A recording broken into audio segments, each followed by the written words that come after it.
Hello everyone, once again welcome back to my YouTube channel Sejal chemistry. हम लोग start करते हैं अपने hydrocarbon series number I think 9। Okay, 9 या 10 होगा। तो हम लोगों ने लास्ट क्लास में बच्चों बात कर ली थी एडिशन रिएक्शन किसके किसके साथ, कोल्ड सल्फ्यूरिक एसिड, वाटर और ऑक्सीडेशन रिएक्शन के बारे में पढ़ा था। अभी हम लोग का जो नेक्स्ट टॉपिक है वो है ओजोनोलिसिस। ठीक है, तो ओजोनोलिसिस में क्या करते हैं, यहाँ पे ओजोन क्या करता है, कार्बन कार्बन डबल बॉन्ड को ब्रेक करेगा, राइट। तो चलिए एक बार पढ़ते हैं इसमें क्या लिखा है, फिर मैं आपको ट्रिक बताऊंगी कि ओजोनोलिसिस से प्रोडक्ट कैसे बनता है। तो देखिए, ozonolysis of alkenes involves the addition of ozone, right. Ozonolysis of alkene में होता क्या है, ओजोन का एडिशन। ठीक है, molecule to alkene to form ozonide. Addition होगा ओजोन का किससे, एल्कीन के साथ, और हमें मिलता है ozonide, this is ozonide. And then cleavage of the ozonide by the zinc water. फिर हम क्या करेंगे, जब ओजोनाइड बन जाएगा तो उसमें हम जिंक और वाटर डाल देंगे, जिसकी वजह से हमें स्मॉलर मॉलिक्यूल्स मिलते हैं। This reaction is highly useful in detecting the position of the double bond in alkenes और other unsaturated compounds.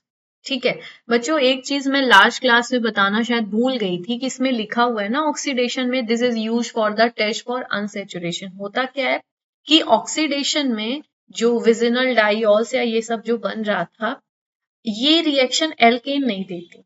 And you know alkane is saturated compound and alkenes and alkynes are the unsaturated hydrocarbon, right. तो ये वाली reaction सिर्फ और सिर्फ कौन देने वाली है, सिर्फ और सिर्फ एल्कीन या फिर एल्काइन। ये रिएक्शन एल्केन नहीं देगी, इसीलिए इस टेस्ट को, इस रिएक्शंस को हम लोग यूज करते हैं as a test for unsaturation. मतलब हमें ये जानना है कि ये कंपाउंड सैचुरेटेड है या अनसैचुरेटेड है, तो उसके लिए हम KMnO4 का यूज करते हैं। ओके, अब यहाँ पे देखिए ओजोनोलिसिस होता क्या है कि हम एल्कीन ओजोन ऐड कराते हैं, हमें मिलता है ओजोनाइड।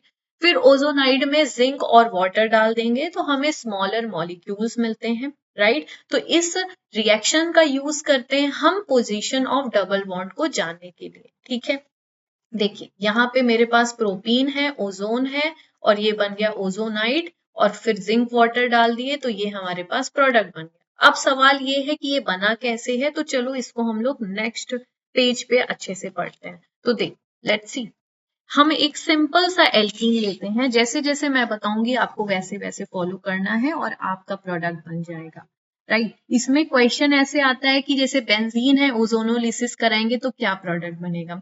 मेरे पास ऑर्थोजाइलिन है, ओजोनोलिसिस कराएंगे तो क्या प्रोडक्ट बनेगा या कितने प्रोडक्ट बनेंगे। तो उसके लिए आपको डायरेक्ट प्रोडक्ट बनाने आना चाहिए, बार बार मैकेनिज्म नहीं करना है, बस आपको ट्रिक जाननी है। ठीक है, लेट्स सी कि क्या होगा। मैंने लिखा ओजोनोलिसिस, ओजोनोलिसिस। ठीक है, मेरे पास है CH2 डबल बॉन्ड CH2, और इसका रिएक्शन मैंने कराया O3 के साथ। तो होगा क्या, आपको ध्यान से देखना, ट्रिक क्या है कि मैंने लिखा CH2 और CH2 डबल बॉन्ड को उड़ा देना है, फिर जैसे पेंटागन बनता है ना, ऐसा एकदम वैसे ही करना है। कैसे, ये है O, यहाँ पे लिखो O और यहाँ पे लिखो O। ठीक है, फिर इसको इससे मैच करा दो, इसको इससे मैच करो, ऐसे ऐसे और ऐसे, ये बन गया हमारे पास ओजोनाइड। क्या बन गया, ओजोनाइड। फिर आपको क्या करना है, आपको इस तरह से बॉन्ड ब्रेक करना है, इस तरह से, राइट। इस ऑक्सीजन को छोड़ देना है। ब्रेक कब होगा, जब यहाँ पे लिखा हो zinc and water.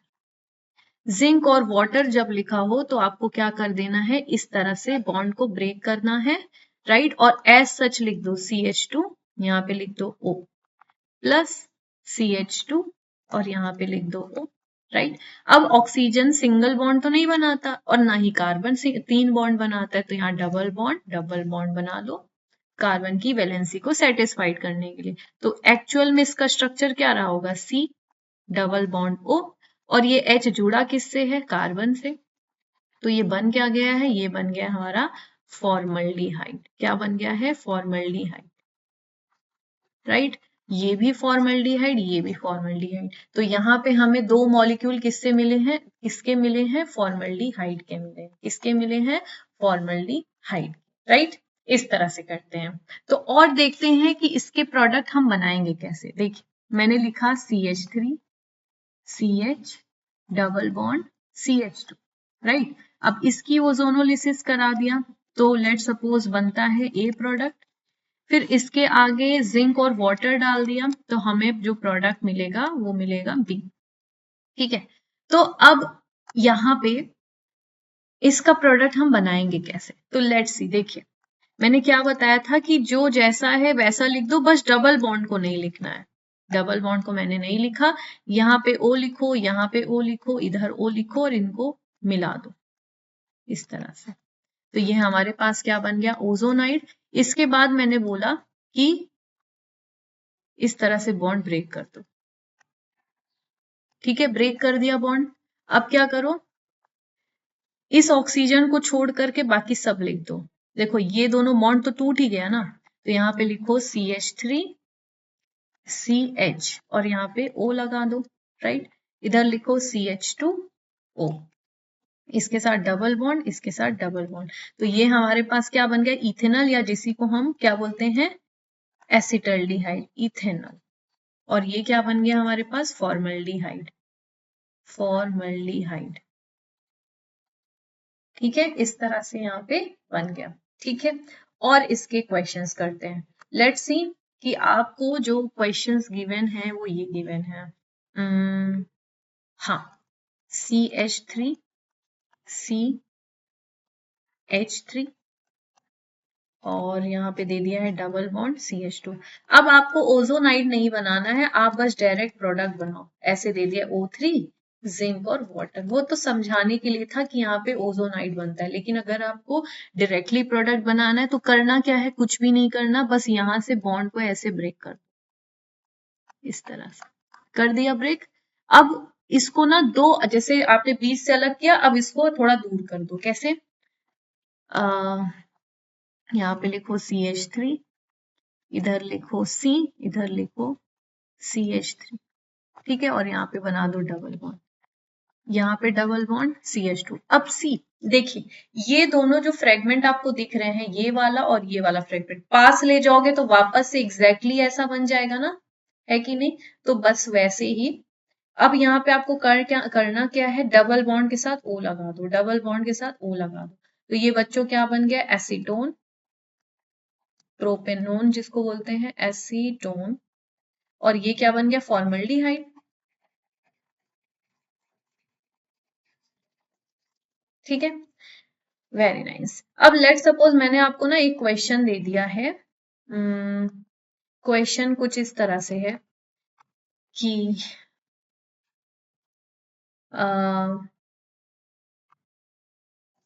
Draw the structure of the product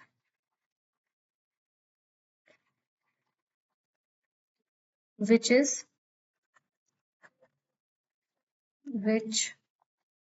is obtained from benzene and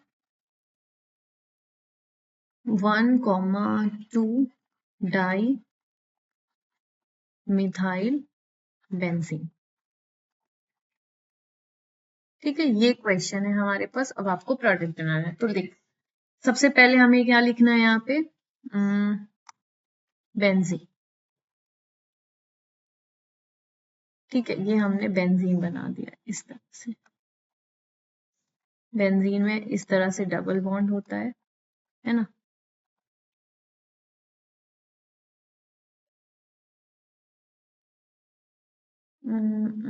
एक सेकेंड। हाँ, ये हो गया मेरे पास बेंजीन। ठीक है, अब आपको क्या करना है, इसकी ओजोनोलिसिस। तो क्या बनेगा, तो सबसे पहले आपको क्या करना है, बॉन्ड तोड़ना है इस तरह से।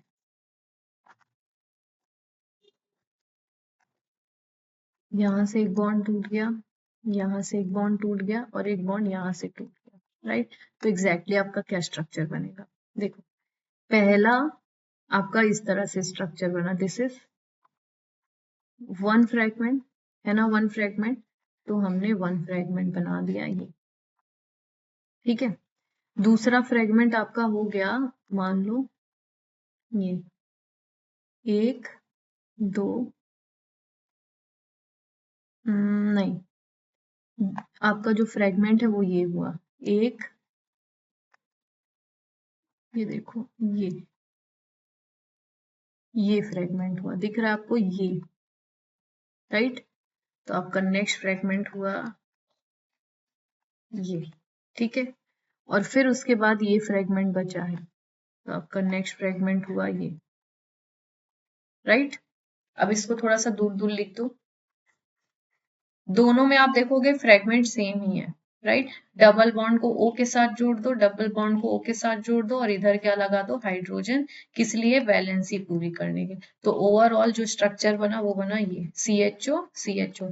तीनों में ही आप देख सकते हो CHO CHO ही बना है, ये भी CHO CHO है और ये भी क्या है आपका CHO CHO। इसको बोलते हैं बच्चों ग्लाइऑक्सिल, क्या बोलते हैं, ग्लाइऑक्सिल, ठीक है। तो यहाँ पे तीन मॉलिक्यूल हमें किसके मिले, ग्लाइऑक्सिल। दूसरा क्वेश्चन है 1,2 डाई मिथाइल बेंजीन। अब यहाँ पे एक ध्यान देने वाली बात है, ये है मेरे पास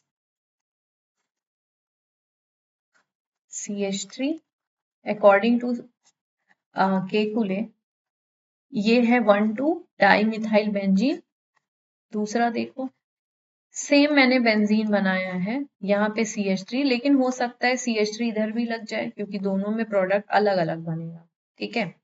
यहाँ पे डबल बॉन्ड के अगल बगल CH3 है, यहाँ पे सिंगल बॉन्ड के अगल बगल क्या है, CH3। अब दोनों का प्रोडक्ट में देखिए क्या क्या पॉसिबिलिटी है, इस तरह से ब्रेकिंग हो सकती है, इस तरह से ब्रेकिंग हो सकती है, इस तरह से ब्रेकिंग हो सकती है। इसमें देखिए ऐसा ब्रेकिंग हो सकता है, इस तरह से ब्रेकिंग हो सकता है और इस तरह से ब्रेकिंग हो सकता है। अब सबके फ्रेगमेंट्स लिखते हैं, तो देखो हाँ, ये मैंने लिखा CH3, ये ऐसे गया, CH3 ये ऐसे गया, ये ऐसे, यहाँ पर आएंगे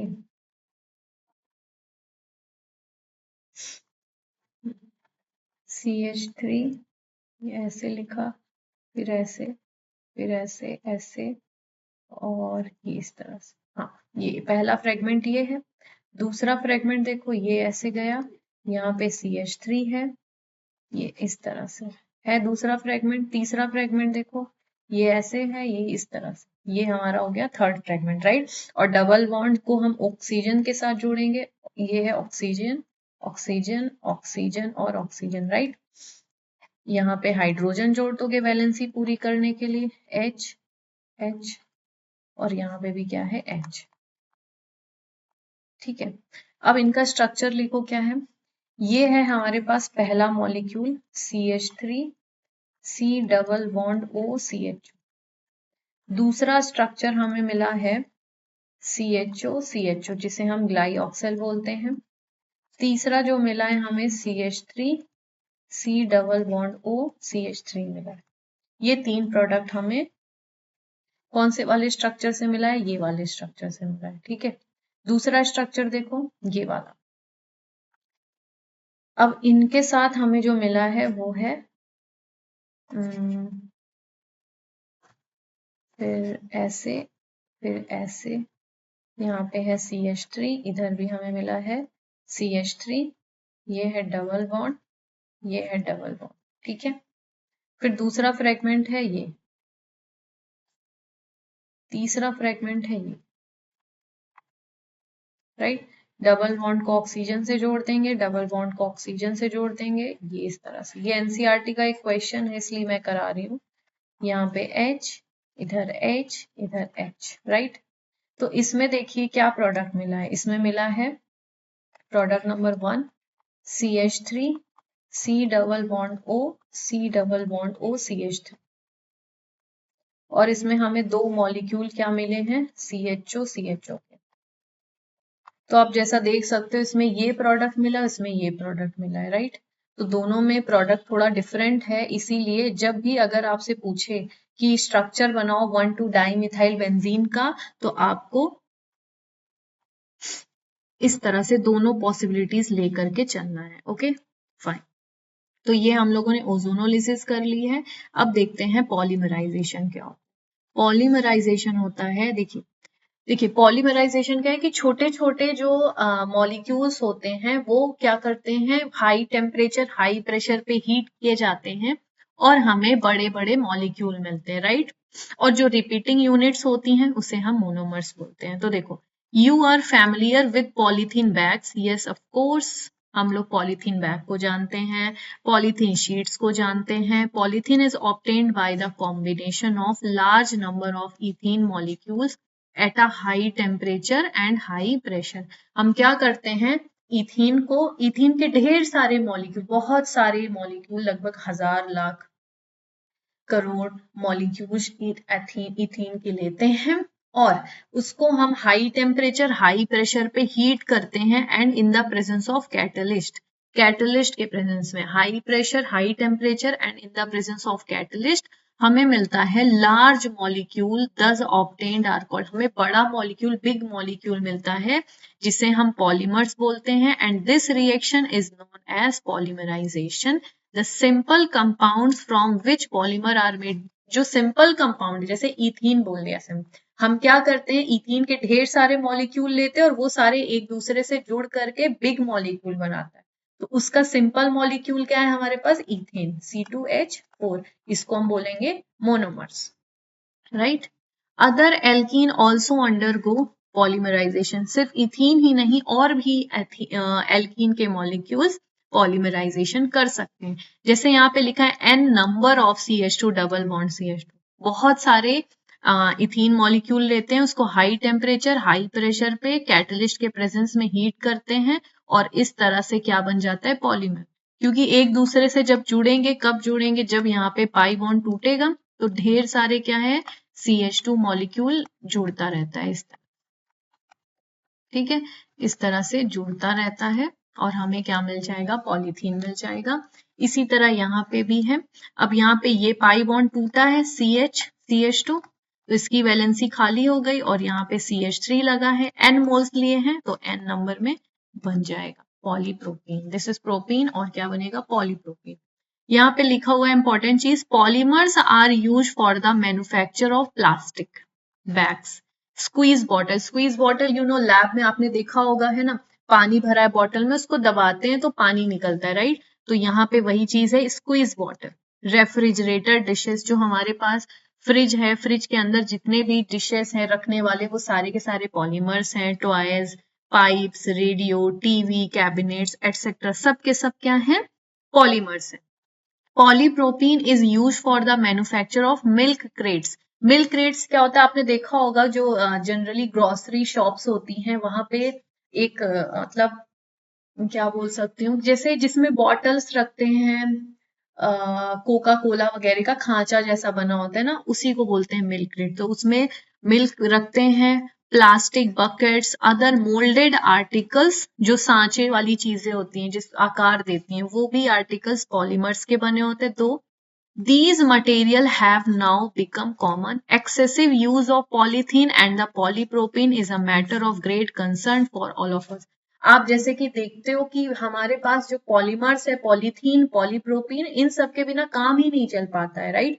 तो ये एक बहुत ही सोचने वाली बात है क्योंकि ये बहुत हार्मफुल होती है। अगर आप इसको मिट्टी में फेंक दोगे, जब जमीन के अंदर चला जाता है तो वो जमीन बैरन हो जाती है, राइट। ये बायोडिग्रेडेबल नहीं होते हैं, नॉन बायोडिग्रेडेबल होते हैं, बैक्टीरिया इन्हें डिकम्पोज नहीं कर पाता, इसीलिए हमें कोशिश करना चाहिए कि इनका यूज हम कम करें, राइट। चलो ठीक है, अब हम लोगों ने एल्कीन खत्म कर लिया है बच्चों, एल्कीन खत्म कर लिया है। अब हम लोग नेक्स्ट लेक्चर में बात करेंगे एल्काइंस के बारे में। और एक और इम्पॉर्टेंट बात कि अगर आपको मेरा लेक्चर पसंद आया है तो प्लीज लाइक शेयर सब्सक्राइब करिएगा। Thank you so much for watching.